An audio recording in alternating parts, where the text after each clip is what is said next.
Boa noite, pessoal. Começando mais uma live de quartas, o nosso espaço virtual do Centro Espírita Naim Montes de Castro, nosso celeiro de luz. Que Jesus nos abençoe e que possamos unir os nossos corações a esse mestre que nos ama tanto.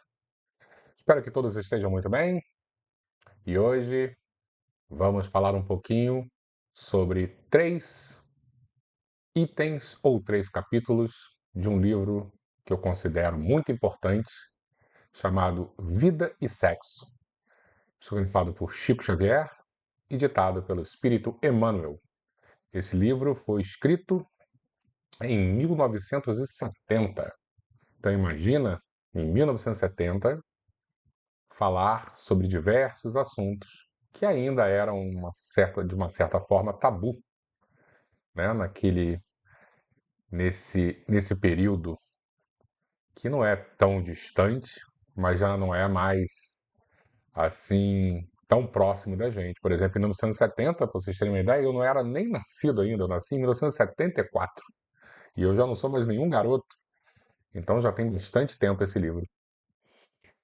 E depois, quem tiver curiosidade, dá uma olhadinha, você encontra pela internet no formato PDF e tem temas assim muito interessantes e muito à frente do tempo.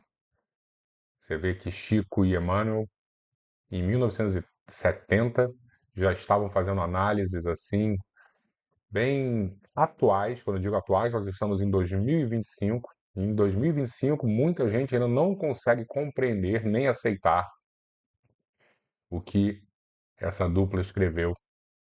É bem, como eu disse, bem interessante esse livro. Mas antes de iniciarmos a leitura, vamos ver quem está por aqui para desejarmos boa noite.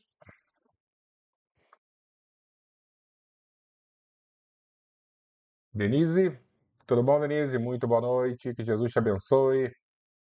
Amanhã, se Deus quiser, estarei com a sua filha. Sônia Maria, muito boa noite. Jesus abençoe você também, toda a sua família. Socorro, minha querida Socorro, espero que você esteja muito bem. Você tinha viajado para São Paulo, não tinha, Socorro? Um grande beijo para você, tá? Jesus te abençoe, abençoe sua netinha, toda a sua família. Patrícia, muito bom vê-la aqui, Patrícia, conosco. Um grande beijo para você. Jesus te abençoe, toda a sua família, principalmente meu amigo Pedro. Elizabeth, ótima noite, que Jesus te abençoe também. Abençoe Fernanda, família dela. Amanhã, se Deus quiser, estaremos juntos. Albertinho, meu irmão, ótima noite para você. Que Jesus te abençoe, abençoe Ângela. Manda um beijo para ela, tá? Maria Terezinha, ótima noite. Jesus te abençoe, abençoe principalmente também seu neto e toda a sua família, tá? Laura, ótima noite, Laura. Jesus também te abençoe. Amanhã, se Deus quiser, estaremos juntos. Silvia, tudo bom, Silvia? Ótima noite. Um grande beijo, estou com saudade de você. Jesus te ilumine, proteja a sua família. Tereza, minha querida, espero que você esteja muito bem. Um grande beijo e que Jesus ilumine você, traga muita tranquilidade, muita saúde para o seu coração, tá? Sempre orando muito por você. Luciene Costa, muito boa noite. Jesus te ilumine, Luciene. Sérgio, meu querido, amanhã, se Deus quiser, estaremos juntos. Uma ótima noite para você também. Jesus te abençoe. Manda aquele beijo especial para o Bernardo. Neia, tudo bom, Neia? Ótima noite. Nossa Senhora e Jesus abençoe você e sua família. E Marisa, minha irmã querida, aquele beijo no seu coração, que Jesus também te ilumine. Acho que podemos iniciar, né? As pessoas vão chegando devagarzinho. A gente já pode iniciar. Então, o que eu pensei em fazer hoje? Pensei a gente ler um trecho pequenininho da introdução desse livro, que eu acho muito importante, e 3 itens. E na medida que a gente for lendo, a gente vai parando e vai analisando junto, tá bom? Não vou fazer nenhuma introdução hoje, não, porque eu acho que, como os textos são curtinhos, a gente pode ir fazendo essas pausas e ir analisando, tá? Então, como eu disse, o livro é Vida e Sexo, um livro muito importante, muito à frente do tempo, e todos nós deveríamos ter muito cuidado, não apenas com a leitura, mas principalmente com o direcionamento das nossas energias sexuais, né, afetivas, porque envolve, como a gente vai ver, e Emmanuel deixa muito claro aqui, envolve uma força que movimenta o universo, né? E essa força que às vezes a gente tende a simplificar, né, e baratear também essa energia sexual, ela está intimamente ligada com a nossa criatividade. Então, sabendo canalizar, sabendo utilizar de maneira apropriada, responsável, é um grande acontecimento para a vida do espírito. E como eu disse, nessa introduçãozinha aqui, tem uma parte, e na parte final, que eu vou marcar aqui,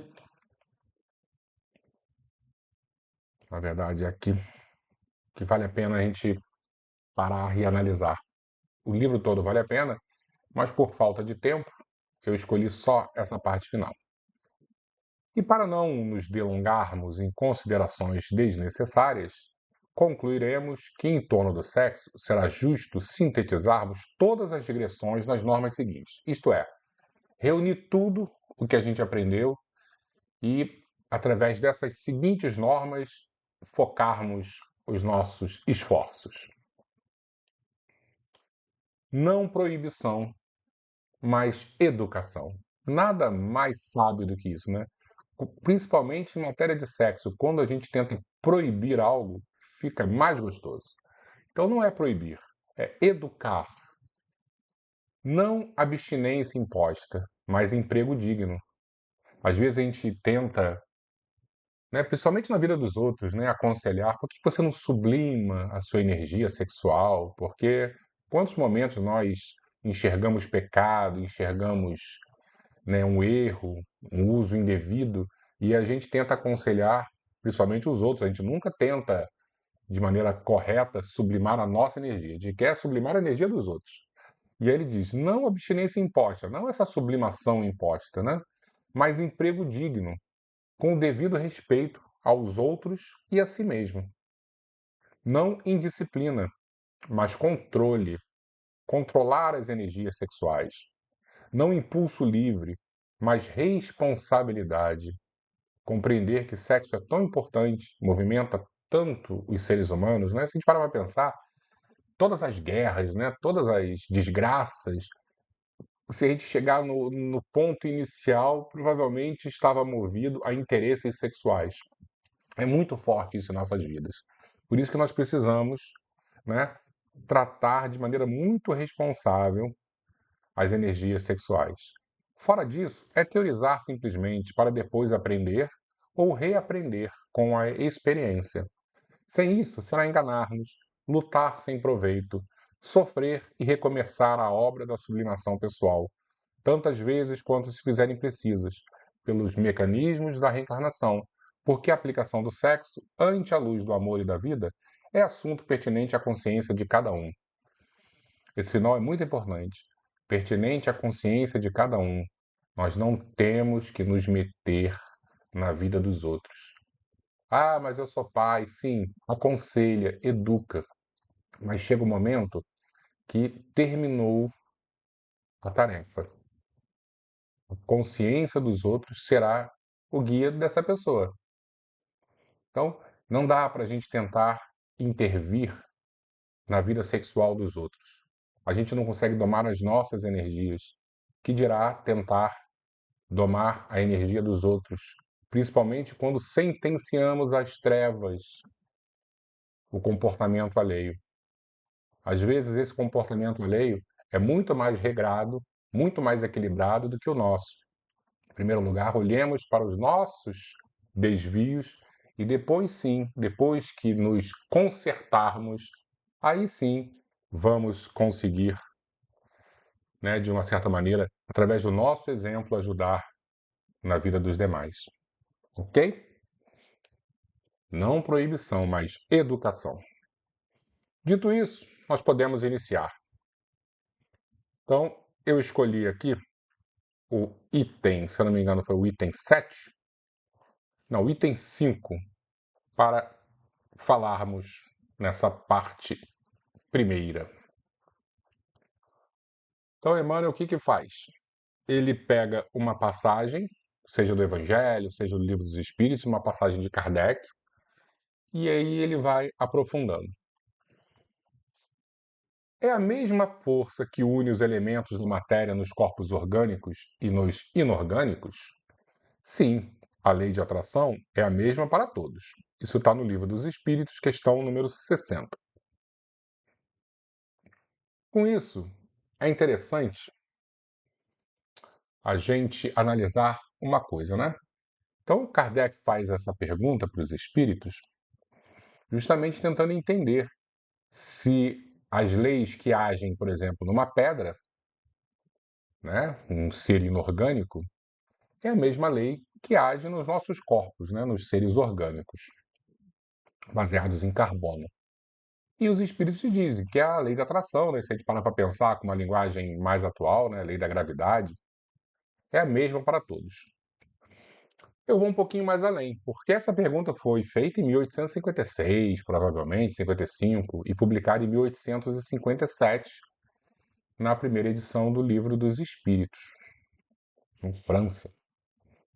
Mas hoje nós sabemos que existem mais forças que regem o universo, né? São 4 forças primordiais: a gravitacional, a primeira, depois nós temos a eletromagnética, depois nós temos a força forte e a força fraca. Nós não vamos falar sobre isso, mas é importante a gente entender, por exemplo, que essa força forte que eu acabei de citar é uma força que age dentro dos átomos. Então, às vezes a gente já ouviu falar, né, que seres com a mesma elementos com a mesma carga, eles acabam se repelindo e cargas diferentes acabam se atraindo. Por exemplo, um próton, ele repele, ele afasta o outro próton, porque os dois são positivos. E o próton atrai o elétron, porque o elétron é negativo. Só que, por exemplo, dentro de um átomo, no núcleo de um átomo, os prótons estão ali dentro. E eles não estão se repelindo. Então, descobriu-se que dentro dos átomos, nessas distâncias muito pequenas no núcleo, existe uma força chamada força forte, que ela é superior à força de repulsão.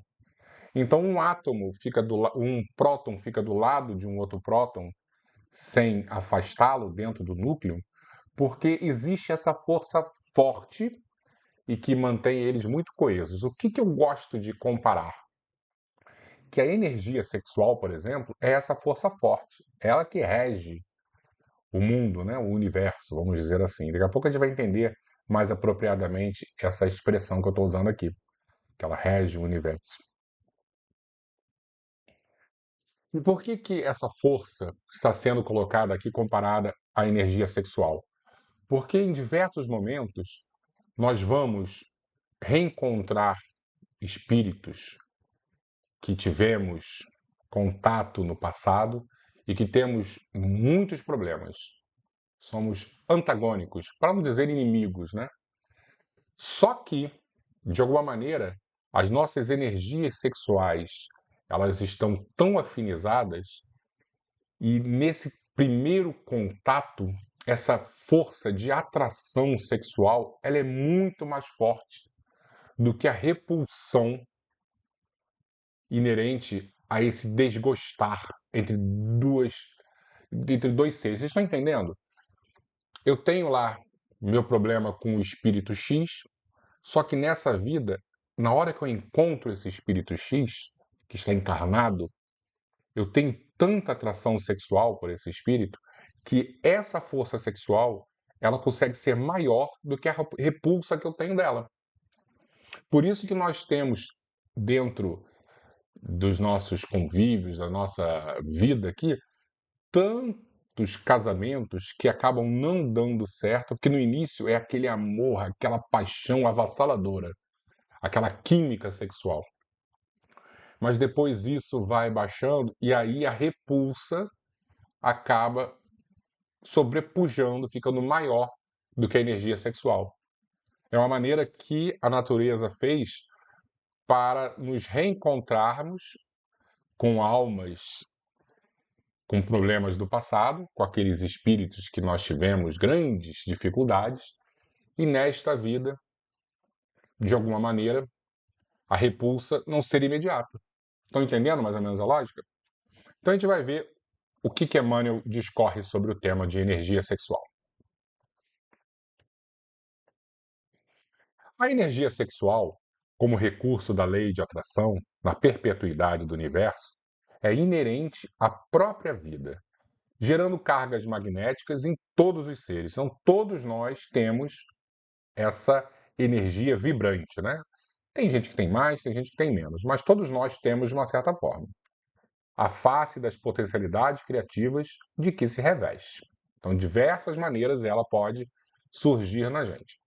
Nos seres primitivos, e a gente pode pensar, por exemplo, nos animais, situados nos primeiros degraus da emoção e do raciocínio, e ainda em todas as criaturas que se demoram voluntariamente no nível dos brutos, isto é, nós, seres humanos, que voluntariamente queremos continuar nesse primarismo, a descarga de semelhante energia se opera inconsideradamente, né? Ela é forte e às vezes não passa pelo crivo da nossa reflexão. Ela surge. Isso, porém, lhes custa resultados angustiosos e lhes lastrearem longo tempo de fixação em existências menos felizes, nas quais a vida, muito a pouco e pouco, ensina a cada um que ninguém abusa de alguém sem carrear prejuízo a si mesmo. Lei de ação e reação, lei de causa e efeito. Se a gente, de alguma maneira, não é responsável com o outro ser, principalmente falando de maneira afetiva, de maneira sexual, isso é um drama enorme e que todos nós vamos ter que resolver. À medida que a individualidade evolui, no entanto, passa a compreender que a energia sexual envolve o impositivo de discernimento e responsabilidade em sua aplicação. Então, à medida que a gente vai evoluindo, a gente vai vendo que a energia sexual é muito séria.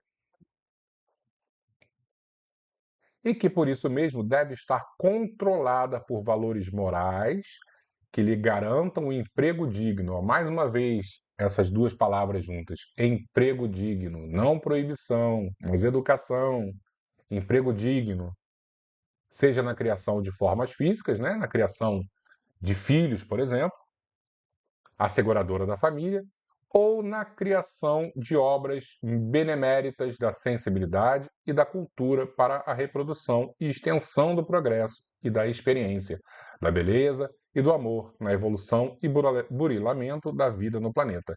Isto é, seja na criação de filhos ou a energia sexual como uma maneira criadora de ideias, ou seja, realmente criando arte, criando beleza para a transformação do nosso planeta.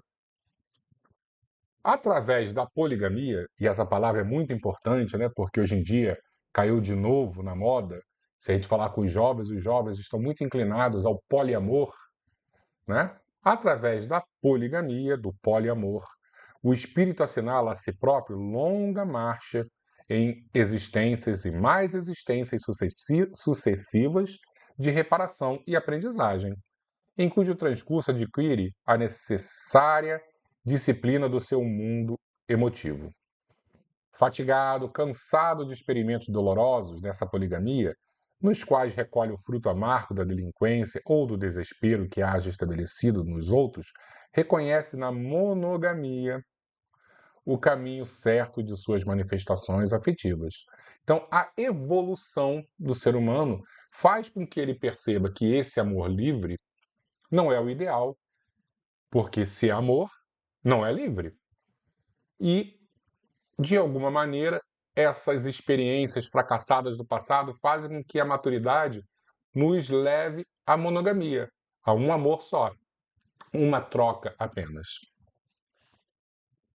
Onde eu parei aqui? Fatigado de experimentos dolorosos, nos quais recolhe o fruto amargo da delinquência, do desespero que haja estabelecido nos outros, reconhece na monogamia o caminho certo de suas manifestações afetivas. Atento a isso, identifica na criatura que se lhe afina, com os propósitos e aspirações, o parceiro ou parceira ideais para a comunhão sexual, suscetível de lhe granjear o preciso equilíbrio e capaz de lhe revitalizar as forças com que se põe no encalço do trabalho imprescindível à própria evolução. A troca, o equilíbrio sexual faz com que você fique, de alguma maneira, bem afinizado na Terra, bem mais tranquilo. Não quer dizer que, não, eu não tenho um parceiro, uma parceira. Não. A gente precisa, na verdade, canalizar essa energia para alguma coisa. Muitas das vezes, a canalização que nos sobra é a energia sexual ligada ao parceiro ou parceira. Mas se você não tem, você de alguma maneira precisa canalizar para outra vertente, a vertente da criação, da troca, no sentido de escrever bons livros, pintar, falar, né? Você vai ter diversas maneiras de canalizar de forma adequada a energia sexual. Em nenhum caso ser-nos-á lícito subestimar a importância da energia sexual, que na essência verte da criação divina para a constituição e sustentação de todas as criaturas. Com ela e por ela é que todas as civilizações da Terra se levantaram, legando ao homem preciosa herança na viagem para a sublimação definitiva, entendendo-se, porém, que criatura alguma no plano da razão se utilizará dela. Quando digo no plano da razão, deixa fora os animais. Agora já estamos falando da nossa espécie. Se utilizará dela nas relações com outra criatura sem consequências felizes ou infelizes. Ação e reação, construtivas ou destrutivas, conforme a orientação que se lhe der. Tá? Então, ele já começa dando esse toque para a gente. A força enorme que é a energia sexual e a responsabilidade com que temos que ter ao utilizá-la. E o emprego digno e o direcionamento correto. Dito isso, nós vamos para o item 7, que é o item sobre casamento. Já que amanhã é o Dia dos Namorados, né? Vamos falar sobre casamento. Será contrário à lei da natureza o casamento, isto é, a união permanente de dois seres? E aí os espíritos respondem a Kardec. Isso está na questão 695. É um progresso na marcha da humanidade. Então, a instituição casamento, a monogamia, é um progresso na marcha da humanidade. Justamente por quê? Porque a gente já viu que a energia sexual precisa estar bem direcionada. E quando você tem uma parceira ou um parceiro fixo, você de alguma maneira consegue equilibrar, em teoria, essas energias. Ok? Deixa eu ver aqui. Ok. O casamento ou a união permanente de dois seres, como é óbvio, implica o regime de vivência pelo qual duas criaturas se confiam uma à outra, no campo da assistência mútua. Essa união reflete as leis divinas, como ele cita Deus, a divindade, as forças mais impressionantes e criadoras do universo ligadas à energia sexual, né? Essa união reflete as leis divinas que permitem que seja dado um esposo para uma esposa, um companheiro para uma companheira, e aí para aqueles que acreditam, como é o meu caso, que a família também pode ser feita entre pessoas do mesmo sexo, ele deixa bem claro aqui. Um coração. Deixa eu ver que eu me perdi aqui. Isso. Um esposo para uma esposa, um companheiro para uma companheira, um coração para outro coração ou vice-versa. Na criação e desenvolvimento de valores para a vida. Imperioso, porém, que a ligação se baseie na responsabilidade recíproca, de vez que na comunhão sexual um ser humano se entrega a outro ser humano, e por isso mesmo não deve haver qualquer desconsideração entre si. Quando as obrigações mútuas não são respeitadas no ajuste, a comunhão sexual injuriada ou perfidamente interrompida costuma gerar dolorosas repercussões na consciência, ação e reação, estabelecendo problemas kármicos de solução por vezes muito difícil, porquanto ninguém fere alguém sem ferir a si mesmo. Isso é muito sério. Ninguém fere alguém sem ferir a si mesmo. E ninguém se fere também sem ferir uma outra pessoa. Que quando a pessoa comete algum dano contra si próprio, um pai sofre, um filho sofre. Então todos nós estamos ligados nesta vida. Então não adianta eu vou magoar essa pessoa e achar que eu estou apenas magoando. Não, eu também estou me magoando, também estou, ferindo o meu coração. Indiscutivelmente, nos planos superiores, o liame entre dois seres é espontâneo, a união entre dois seres é espontânea, composto em vínculos de afinidade inelutável. Então, na espiritualidade, os seres vão se unir de maneira espontânea, porque estão afins. É como se eles estivessem vibrando na mesma frequência. Na Terra do futuro, não estamos falando ainda de hoje em dia, Por mais que fosse 1970, do ano diz do futuro é bem para o futuro.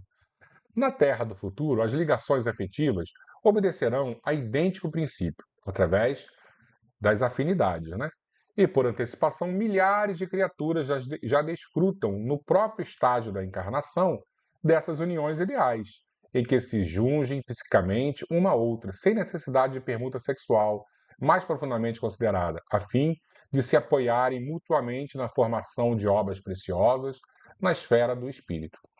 Então, ele está dizendo que em alguns lugares existem também, já na Terra, esses espíritos nobres que se complementam, que se afinizam e que pode ter permuta, troca sexual de energia ou não, que essa questão já não é a mais importante da relação. Por mais que seja muito importante, mas muitas das vezes para o casal já não é a coisa mais importante, Esse seria já o mundo mais evoluído.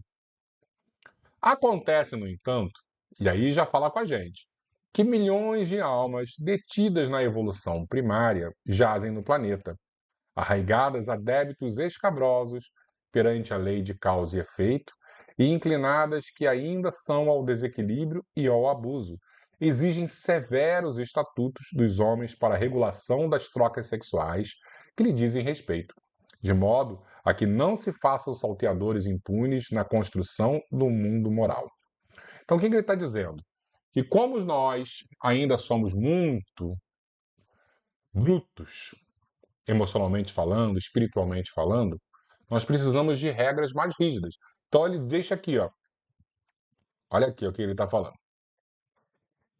Acontece, no entanto, que milhões de almas somos nós, que vivemos na evolução primária e temos débitos escabrosos perante a lei de causa e efeito, inclinados que ainda são ao desequilíbrio, ao abuso, exigem severos estatutos dos homens para a regulação das trocas sexuais. O que são esses estatutos, esses severos estatutos? A própria lei do casamento. Ou vocês não acham que, para muitos, o casamento, principalmente as pessoas que ainda vivem nessa animalidade, para muitos o casamento é uma prisão, porque o sonho da pessoa é viver livre, O amor livre. E aí existem esses severos estatutos dos homens para a regulação das trocas sexuais. Supostamente a pessoa casada só tem que ter uma parceira, Os débitos contraídos por legiões de companheiros da humanidade portadores de entendimento verde, né? O amor livre, portadores de entendimento verde para os temas do amor, ele usa bem essa palavra, né? Porque essa época era a época dos hippies, né? Um pouquinho depois, se eu não me engano, a época dos hippies, do amor livre, foi na década de 1960. Então, portadores de entendimento verde para o temas do amor determinam a existência de milhões de uniões supostamente infelizes, nas quais a reparação de faltas passadas confere a numerosos ajustes sexuais, sejam eles ou não acobertados pelo beneplácito das leis humanas, né, pelo casamento, o aspecto de ligações francamente expiatórias com base no sofrimento purificador. Então, o que está dizendo? Que muitas das vezes aqui na Terra, por nós termos muito débito do passado, nós vamos reencontrar espíritos que também têm problemas, que também tiveram problemas no passado com a gente, e a força sexual vai nos unir e nós vamos casar com essas pessoas. E as nossas uniões, se não nos esforçarmos para parar as arestas do passado, serão muito infelizes, muito difíceis. E nós precisamos demais ter essa compreensão que o nosso casamento, as nossas parceiras, nossos parceiros, não estão nas nossas vidas por acaso. Precisamos nos esforçar muito, principalmente se as nossas uniões forem uniões de reparação, se a gente não encontrar nossa alma gêmea nesta vida, temos que nos esforçar porque algo aconteceu no passado e como não o acaso não existe, reencontramos nesta vida para nos ajustarmos.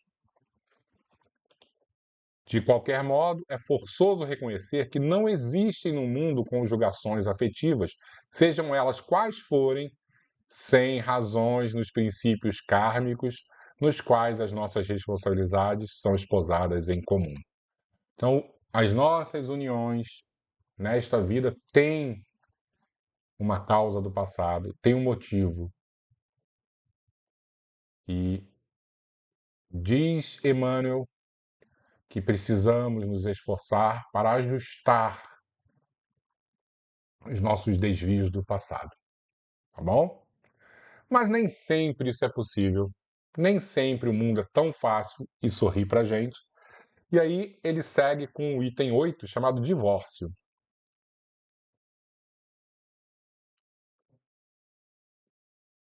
E nós vamos falar um pouquinho sobre divórcio.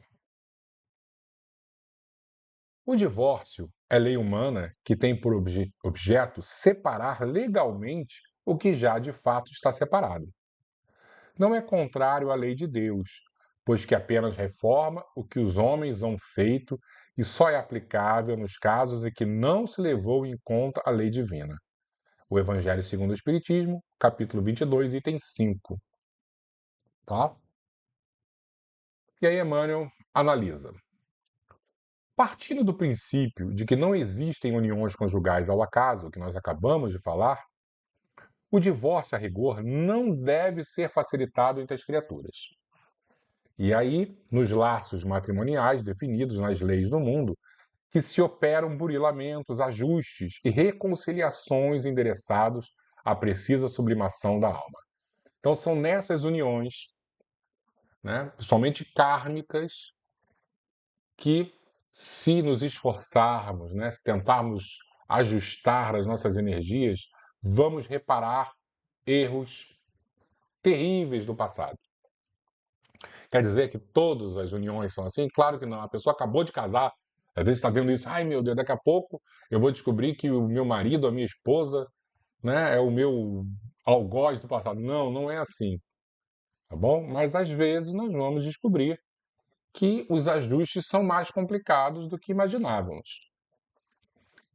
O casamento será sempre um instituto benemérito, acolhendo no limiar, em flores de alegria, esperança aqueles que a vida aguarda para o trabalho do seu próprio aperfeiçoamento e perpetuação. Né? Em teoria é muito bonito, né? Com ele, o progresso ganha novos horizontes e a lei do renascimento atinge os fins para os quais se encaminha.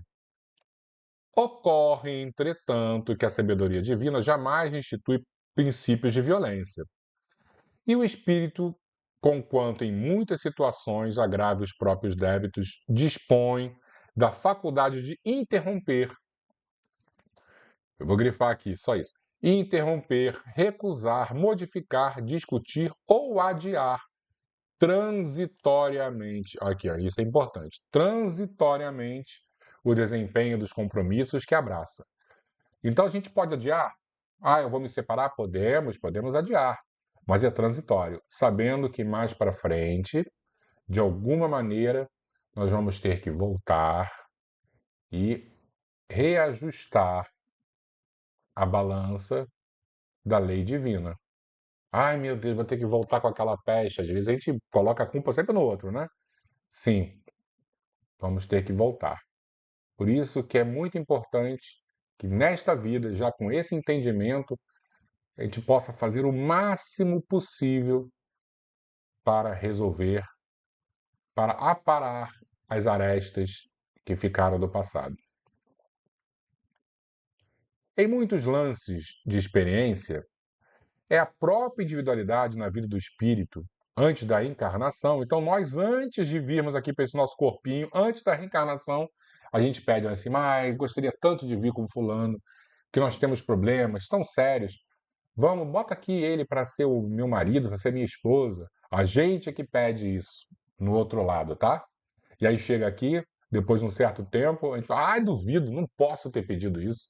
Não é possível que eu tenha feito essa escolha maluca. Sim, nós fizemos. E lembrando, às vezes essa pessoa muito complicada que está ao nosso lado, ou que esteve ao nosso lado, realmente é a nossa alma gêmea. Porque nós também somos desequilibrados.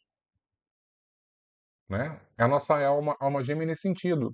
Nós somos tão perturbados que se colocar um ser bonzinho do nosso lado, coitado, nós vamos atazanar a vida dele. Então, às vezes, tem que ser um ser também muito complicado junto da gente, porque somos gêmeos nesse sentido de equilíbrio e os dois têm que remar na mesma direção. E assinala a si mesmo o casamento difícil que faceará na instância física. Nós escolhemos os casamentos difíceis, chamando a si o parceiro ou a parceira de existências pretéritas para os ajustes que lhe pacificarão a consciência, à vista de erros perpetrados em outras épocas. Reconduzida, porém, à ribalta terrestre e assumida a união esposalícia, que atraiu a si mesma, ei-la desencorajada à face dos empeços, dos empecilhos, das dificuldades que se lhe desdobram à frente. Por vezes, o companheiro ou a companheira volta ao exercício da crueldade de outro tempo, e é isso mesmo, né? Às vezes, a gente descobre que ou nós, ou que o outro, ou a outra, tem problemas, né? Problemas muito sérios. Seja através do menosprezo, desrespeito, violência ou deslealdade. E o cônjuge prejudicado nem sempre encontra recursos em si para sobrepor aos processos de dilapidação moral de que é vítima. E às vezes é mais forte do que as nossas energias, do que a nossa vontade, né, do que as nossas dores, e aí a gente acaba abandonando o casamento. Compelidos, compelidos muitas vezes às últimas fronteiras da resistência, é natural que o esposo ou a esposa, relegado a sofrimento indébito, se valha do divórcio por medida extrema contra o suicídio, o homicídio ou calamidades outras que lhes complicariam ainda mais o destino. Né? Não separar o que Deus juntou. Mas existe também um dos 10 mandamentos que é não matarás, né? Às vezes a pessoa está quase matando o cônjuge e faz o quê? Aí é melhor realmente se separar. Nesses lances da experiência surge a separação à maneira de bênção necessária e o cônjuge prejudicado encontra no tribunal da própria consciência o apoio moral da autoaprovação para renovar o caminho que lhe diga respeito, acolhendo ou não nova companhia para a jornada humana. Nem sempre a pessoa consegue reconstruir a vida, né? Mas às vezes estar sozinho é muito melhor do que mal acompanhado. Óbvio que não nos é lícito estimular o divórcio em tempo algum, competindo-nos tão somente nesse sentido reconfortar e reanimar os irmãos em lide. Isso é muito importante. Às vezes a gente está de fora. Ah, não se separa. Para quê? Não, para quê? Não nos é lícito dar esses tipos de conselhos, né? Porque às vezes a gente vê realmente que a pessoa está muito mal. Vamos tentar dar um conselho de encher mais paciência, ter mais resignação, porque a gente sabe das dificuldades das vidas passadas e que nessas vidas nós estamos enfrentando esses desafios, né? Mas a decisão não é nossa.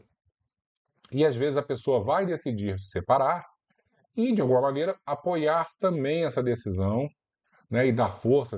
Hoje em dia não tem mais isso, né? Mas em 1970 existia ainda muito isso, né, da mulher principalmente, né, ficar mal vista porque era divorciada, era separada, né? Então o mundo, graças a Deus, mudou bastante.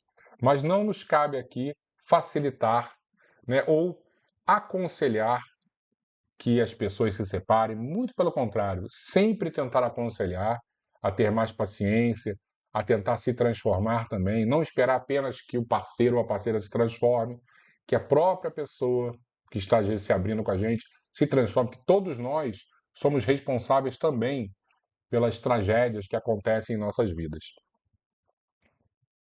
Óbvio que não nos é lícito estimular o divórcio em tempo algum, competindo-nos tão somente nesse sentido reconfortar e reanimar os irmãos em lide, nos casamentos de provação, a fim de que se sobreponham às próprias suscetibilidades e aflições, vencendo as duras etapas de regeneração ou expiação que rogaram antes do renascimento no plano físico, em auxílio a si mesmos.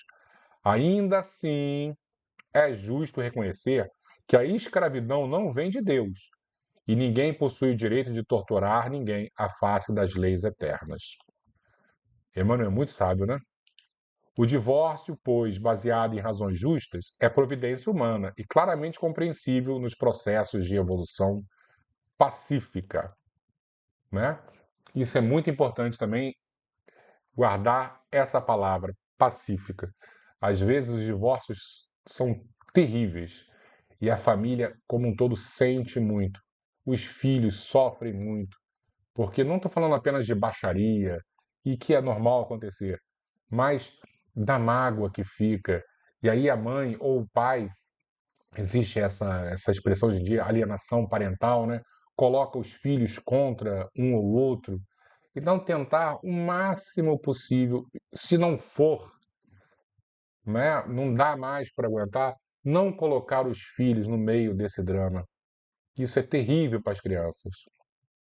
Efetivamente, ensinou Jesus: não separeis o que Deus ajuntou, e não nos cabe interferir na vida de cônjuge algum, no intuito de arredá-lo da obrigação a que se confiou. Ocorre, porém, que se não nos cabe separar aqueles que as leis de Deus reuniu para determinados fins, são eles mesmos, os amigos que se enlaçaram pelos vínculos do casamento, que desejam a separação entre si, tocando-nos unicamente a obrigação de respeitar-lhes a livre escolha, sem ferir-lhes a decisão. Sem julgamentos, né? Graças a Deus o mundo mudou hoje em dia, porque, como a gente vê, Emmanuel está escrevendo isso em 1970, e em 1970 ainda existia muito esse preconceito. Enfim, pessoal, esse livro é muito importante. Eu vou dar uma passadinha, que ainda temos um tempinho, nas nos itens, nos capítulos desse livro, para termos uma ideia do alcance intelectual e moral de Emmanuel.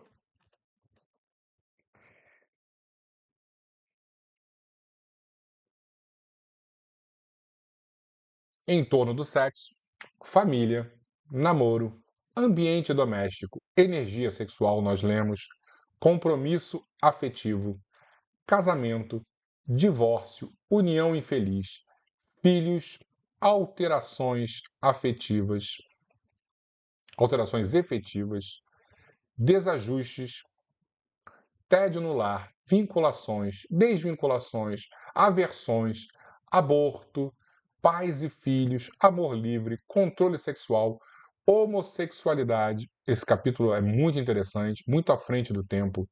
Adultério e prostituição, né? Isso também é muito, muito importante, principalmente para os homens, né? Que os homens se metem nessas confusões. E impressionante que a sociedade, de alguma maneira, ela, principalmente em 1970, né? Ela achava isso completamente normal, né? Completamente normal. E as mulheres, as pobres prostitutas, elas sim eram taxadas, né? Estigmatizadas pela sociedade. E os homens é como se eles estivessem só se divertindo. E hoje eu acho que já existe um consenso de que existe um drama na vida das meninas, principalmente, que às vezes foram abusadas sexualmente na infância, tiveram diversos dramas, e os homens estão simplesmente ajudando nesse desequilíbrio, né? Sem nenhum julgamento de uma parte ou da outra parte, né? Não dá para fazer nenhum julgamento, mas é entender que as energias sexuais são muito sérias e muito nobres para a gente malbaratar assim. Então, se Deus quiser, nós homens vamos viver e reviver, experienciando também a outra face da moeda, vivendo como, nascendo como mulheres, para tentar compreender mais profundamente o alcance, né, e o valor dessa bênção que é a energia sexual. Abstinência e celibato, carga erótica, sexo e religião e a margem do sexo. Então, são itens muito interessantes e esse livro vale muito, muito, muito a pena, né, ser lido e, mais ainda, ser compreendido verdadeiramente para nos tirar, né, não apenas nessa existência, mas em vidas futuras, dos dramas um dos maiores dramas que assola a humanidade, que são esses desvios sexuais. E uma vez eu ouvi de um grande amigo espírita falando assim: quem de nós pode dizer que tem a energia sexual equilibrada, né? Acho que pouquíssimas pessoas nesta vida podem afirmar isso, né? Afirmar de maneira consciente, né? Que muita gente afirma de maneira inconsciente, né? Jogando pedra nos outros, e são as pessoas que mais erram nesse sentido, né? Então nós temos que ter muita compaixão, muita compreensão em relação a isso e muita educação e emprego digno com as nossas energias. Vamos finalizar, pessoal?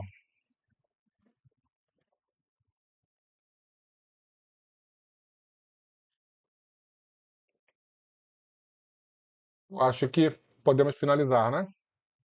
E já que falamos hoje sobre esse tema tão interessante, eu sugiro que a nossa prece seja justamente pedindo paz, harmonia para as famílias.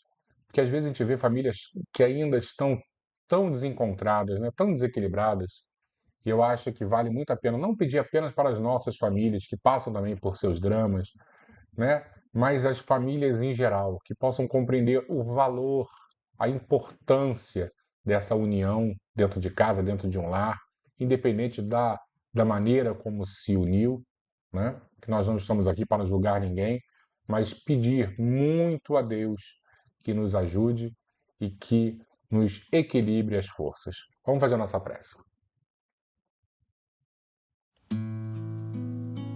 Vamos fechar os nossos olhos e vamos lembrar de Jesus há 2000 anos, perguntando quem era sua mãe e quem eram os seus irmãos.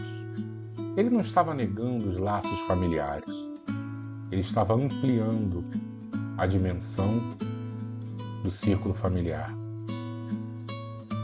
Quem é minha mãe e quem são os meus irmãos? Quem é meu pai?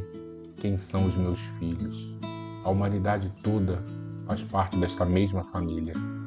E quando compreendermos isso, quando enxergarmos o alcance dessas palavras, vamos valorizar muito mais, não apenas aqueles que se encontram no mesmo teto, mas a família como um todo, a família universal. Mas, como ainda não estamos tão preparados para essa abrangência toda, vamos lembrar que Deus, através da sua infinita misericórdia, nos proporcionou um lar, pessoas muito próximas que convivem conosco e que por algum motivo que não é o acaso estão ao nosso lado. Sabemos das dificuldades que é a intimidade, dos dramas que a proximidade pode proporcionar. E por isso, Senhor, nesse momento estamos pedindo temperança, paciência, controle, mais amor nos nossos corações, mais compreensão, mais compaixão. Mestre amado, ajuda-nos, possamos afinizar as nossas energias com aqueles que estão muito próximos e que, em diversos momentos, ainda não somos capazes de compreender. Fortalece, Senhor, fortalece os nossos propósitos, as nossas forças. Ajuda-nos, Senhor, a sermos pessoas melhores e cooperarmos também de maneira positiva com a evolução do próximo. Pedimos, em especial, às famílias que ainda não te conhecem, Mestre amado. São essas famílias que mais precisam de ti, que mais precisam do teu amparo, que mais necessitam da tua visita.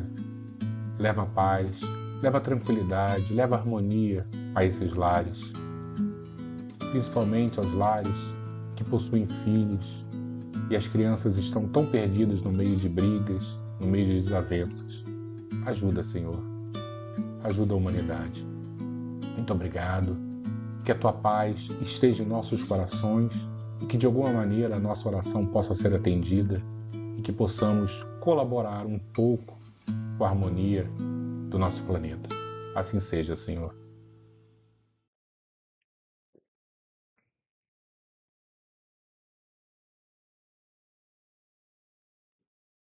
Muito obrigado, pessoal. Que Jesus nos abençoe e que possamos, através dessas palavras tão inspiradoras que Emmanuel nos enviou, tentar compreender um pouquinho mais das nossas dificuldades e, compreendendo a dimensão do problema, tentar resolver da maneira mais sábia possível a condução das nossas vidas e a vida das nossas famílias. Beijo em todos e até semana que vem, se Deus quiser, pessoal. Muito boa noite, obrigado por vocês estarem aqui comigo, tá? Fiquemos com Jesus, fiquemos com Maria e, acima de tudo, fiquemos com Deus Pai. Até semana que vem, pessoal.